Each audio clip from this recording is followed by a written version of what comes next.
on one of the most remote inhabited islands on the entire planet. Nearly 1,400 miles from the nearest inhabited neighbor, stand hundreds of massive stone statues, some standing nearly 40 feet tall, gazing out across a landscape that today is largely open grassland, remarkably empty of the dense forest that once, long ago, covered this island almost entirely. For decades, the popular story told about this place has been a cautionary tale of self-destruction.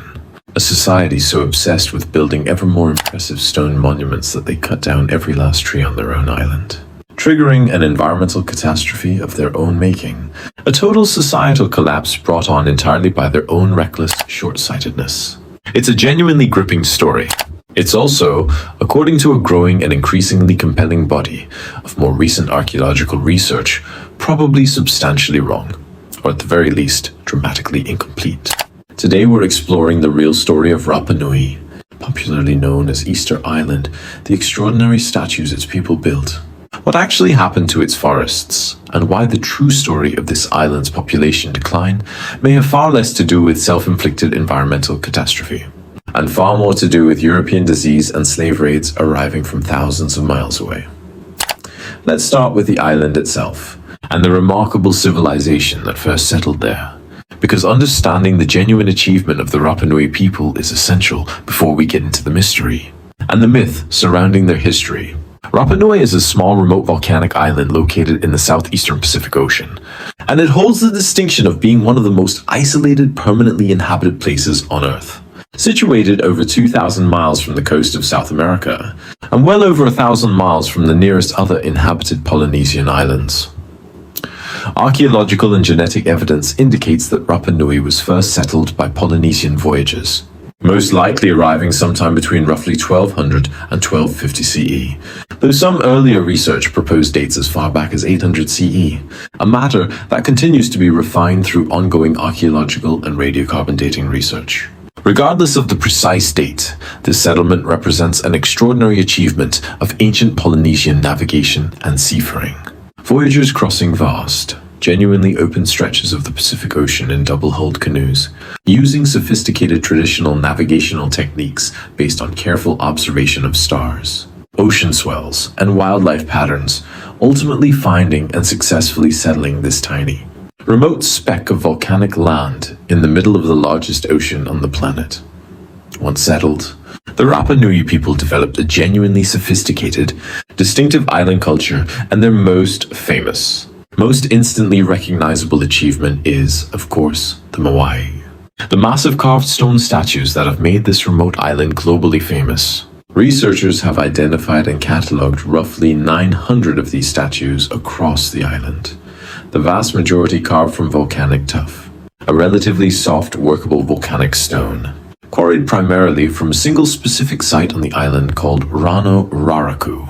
an ancient volcanic crater where the majority of Moai were carved directly out of the crater's rock walls before being transported to their final ceremonial locations. Elsewhere across the island, these statues vary considerably in size, but many stand between 10 and 20 feet tall, with the largest completed and successfully transported Moai reaching over 30 feet in height and weighing upwards of 80 tons. An appropriately staggering achievement of engineering and organized labor for any ancient society, let alone one operating on a small, remote Pacific island with a total population that most researchers estimate likely never exceeded somewhere between a few thousand and, at the very highest peak estimates, around 15,000 people. The Moai were not built as decorative art in a casual sense. Archaeological and cultural evidence, combined with continuing Rapa Nui oral tradition, indicates these statues held deep religious and ancestral significance, generally understood to represent important deceased ancestors, quite possibly specific chiefs or other high-status individuals, believed to embody and channel a kind of protective spiritual power or life force, referred to in Rapa Nui tradition as mana, watching over and protecting their descendant communities. Most Moai were erected facing inward toward the island's settlements, rather than out toward the ocean. A deliberate positioning consistent with this interpretation of the statues, serving a protective ancestor watching over the living religious function, rather than facing outward as some kind of navigational marker or lookout, as some earlier, less well-supported popular theories once proposed. The engineering challenge involved in creating and successfully transporting these massive statues, in some cases moving them many miles from the Rano Raraku quarry to their final ceremonial platforms. Called Ahu, positioned around the island's coastline, represents another genuinely impressive achievement of ancient Polynesian engineering and organized community labor. For years, exactly how the Rapa Nui accomplished this transportation was itself a subject of considerable archaeological debate and experimentation, with various researchers proposing and even physically testing different theories, including moving completed statues lying flat on wooden sledges pulled by ropes and teams of laborers, or in a theory that has gained considerable traction and support following experimental archaeological testing in more recent years. An ingenious technique involving walking the upright statues forward using coordinated teams pulling on ropes attached at different points, rocking the statue rhythmically from side to side in a manner that allows it to be genuinely walked forward in an upright position. A technique that experimental reconstruction has demonstrated could plausibly move even very large Moai significant distances using a coordinated team of a relatively modest number of people. A discovery that itself substantially reshaped scientific understanding of just how this remarkable engineering feat was likely accomplished. So, once again, we're looking at a genuinely remarkable ancient achievement, a small, isolated Polynesian community, likely never numbering more than several thousand people at any given time, successfully organizing the substantial, sustained collective labor necessary to quarry,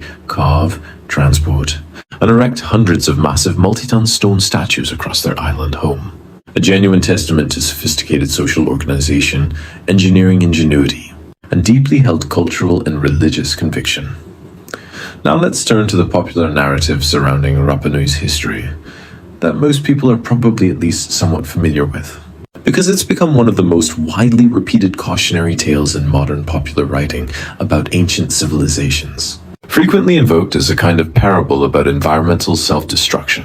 This narrative, popularized especially through influential works of popular science writing published in the early 2000s, generally goes something like this. The Rapa Nui people, driven by intense social and religious competition between different clans or chiefdoms to build ever larger, more impressive Moai statues engaged in escalating, ultimately unsustainable deforestation, cutting down the island's once abundant native palm forest, primarily to provide the timber, fiber ropes, and rollers believed necessary for quarrying, transporting, and erecting these increasingly massive stone monuments. According to this popular narrative, this reckless, competitive deforestation eventually stripped the island entirely of its tree cover, triggering catastrophic soil erosion, undermining the island's agricultural productivity, and ultimately precipitating a dramatic societal collapse, complete with proposed internal warfare. And in the most dramatic, sensationalized versions of this story, allegations of cannibalism,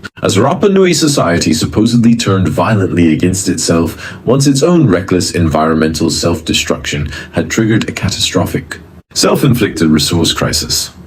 It's a genuinely compelling story, precisely because it functions so effectively as a stark, cautionary parable. A warning about the potential consequences of environmental short-sightedness that resonates powerfully with modern audiences increasingly concerned about contemporary environmental sustainability. And there is, to be clear, genuine archaeological and paleoecological evidence confirming that Rapa Nui's landscape did undergo dramatic deforestation at some point following Polynesian settlement, with pollen analysis from sediment core samples clearly documenting the decline and eventual near-total disappearance of the island's once substantial native palm forest. A large, distinctive species related to Chilean wine palms, which paleoecological evidence indicates once covered significant portions of the island prior to Polynesian settlement.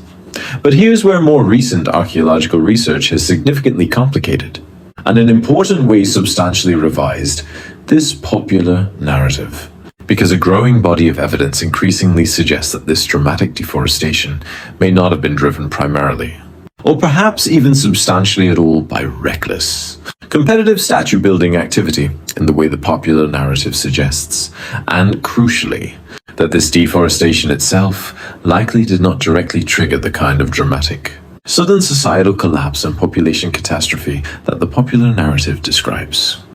One significant complicating factor involves the Polynesian rat, a species that would have arrived at Rapa Nui accompanying the original Polynesian settlers, either intentionally, as rats served as a valuable food source in various Polynesian cultures, or as accidental stowaways aboard settlement voyaging canoes, a very common pattern documented across numerous other Pacific Island settlement histories. Archaeological analysis of ancient palm nut remains found across the island has revealed extensive evidence of rat gnaw marks, and researchers studying this evidence have proposed that introduced rat populations, likely expanding rapidly in the absence of natural predators on this previously rat-free island, may have consumed palm nuts on a scale substantial enough to have significantly, perhaps even primarily, prevented the native palm forest from successfully regenerating and reproducing. A factor entirely separate from, and potentially far more significant than, deliberate human deforestation for statue building or agricultural purposes.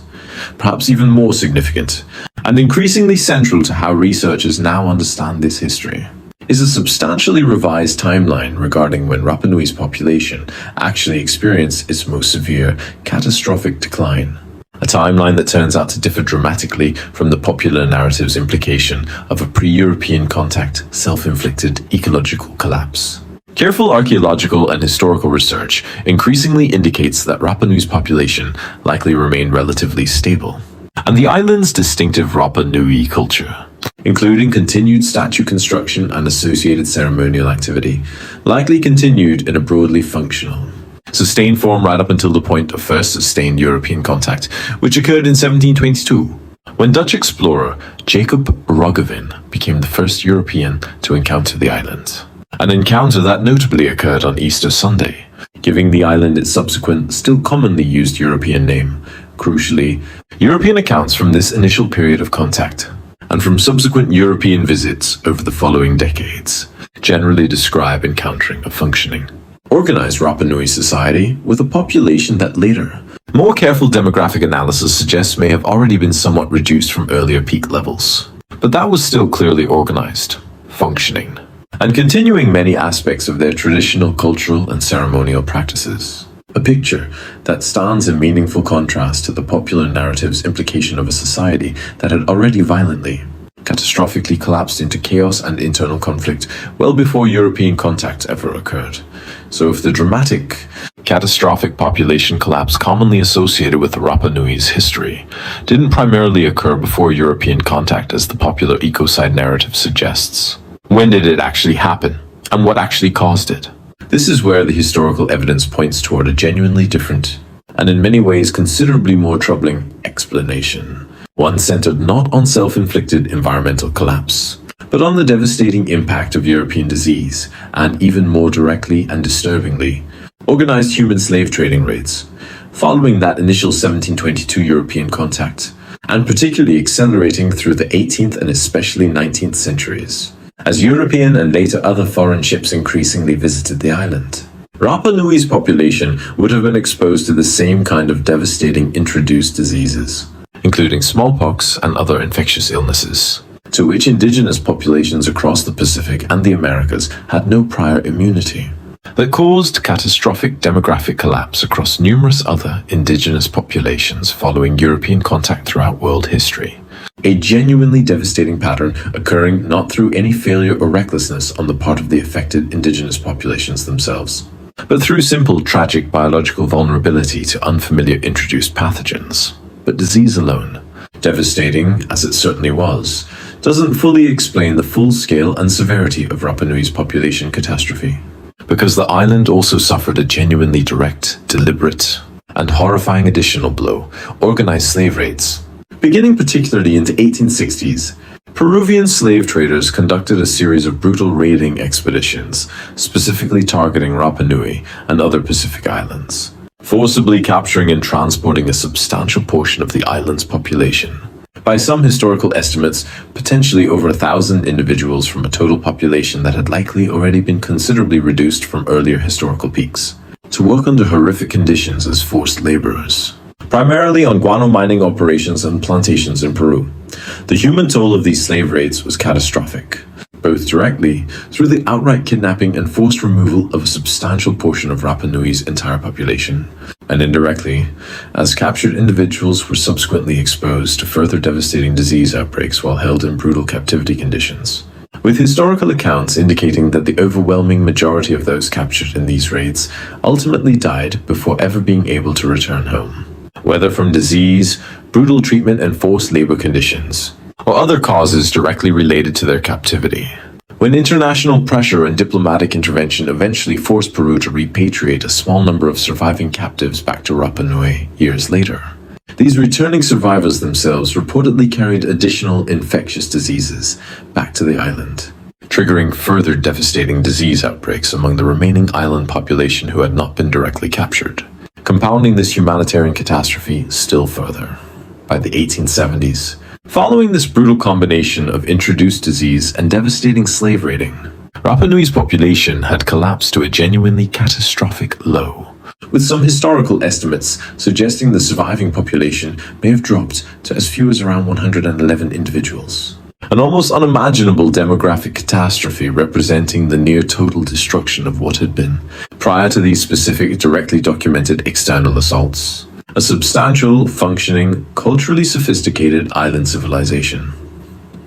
This revised understanding fundamentally reshapes how we should think about Rapa Nui's history, and it carries real significant implications beyond simply correcting an inaccurate historical narrative. The popular ecocide story, which frames Rapa Nui's population catastrophe as primarily a self-inflicted consequence of the Rapa Nui people's own supposed environmental recklessness and internal societal collapse, has the effect, whether intentionally or not, of shifting responsibility and blame away from the genuinely devastating, well-documented external forces, European-introduced disease, and deliberate, brutal human slave trading operations that the growing body of more careful, historical and archaeological research increasingly indicates were the true primary drivers of Rapa Nui's most catastrophic population losses. This doesn't mean the island's deforestation wasn't real, or that it had no meaningful impact on Rapa Nui society and environment at all. The disappearance of the island's native palm forest clearly did occur, and clearly did have genuine environmental and practical consequences for the Rapa Nui people, likely including impacts on canoe building capacity, which may have gradually reduced the population's ability to undertake long-distance ocean voyaging in the way their original settling ancestors had, and other meaningful changes to the island's ecology and available natural resources over time. But the increasingly well-supported current archaeological understanding suggests this was likely a more complex, gradual process, substantially driven by the introduced rat population's impact on forest regeneration rather than purely reckless human deforestation, and one that the Rapa Nui people appear to have successfully adapted to and continued functioning as an organized, sustained society under, right up until the point of European contact, rather than this deforestation directly triggering the kind of dramatic, sudden, pre-contact societal collapse that the popular ecocide narrative has long suggested. What actually devastated Rapa Nui's population, according to this more carefully researched, evidence-based history, was not primarily the Rapa Nui people's own environmental choices centuries earlier, but rather the same tragic, brutal pattern of introduced disease and, in this particular case, direct, deliberate human exploitation through slave raiding, that devastated so many other indigenous populations across the Pacific and the Americas following European contact and subsequent colonial-era exploitation, a pattern of external, imposed catastrophe rather than internal, self-inflicted collapse. Today, the Moai of Rapa Nui remains standing across the island, remarkable physical testament to the genuine engineering sophistication, deep cultural conviction, and impressive organizational capacity of the Rapa Nui civilization that built them, a civilization whose true history, once you move past the popularized cautionary myth that has attached itself to this remarkable place over recent decades, turns out to be a story less about self-inflicted environmental recklessness, and considerably more about genuine resilience and sustained cultural achievement in one of the most challenging, remote environments any human community has ever successfully settled. Ultimately devastated not primarily by their own choices, but by external forces, disease and deliberate human exploitation, arriving from thousands of miles away, forces entirely outside the Rapa Nui people's own control. striking a population that had, for centuries before that contact, successfully built and sustained one of the most remarkable and most visually unforgettable achievements anywhere in the history of the Pacific world.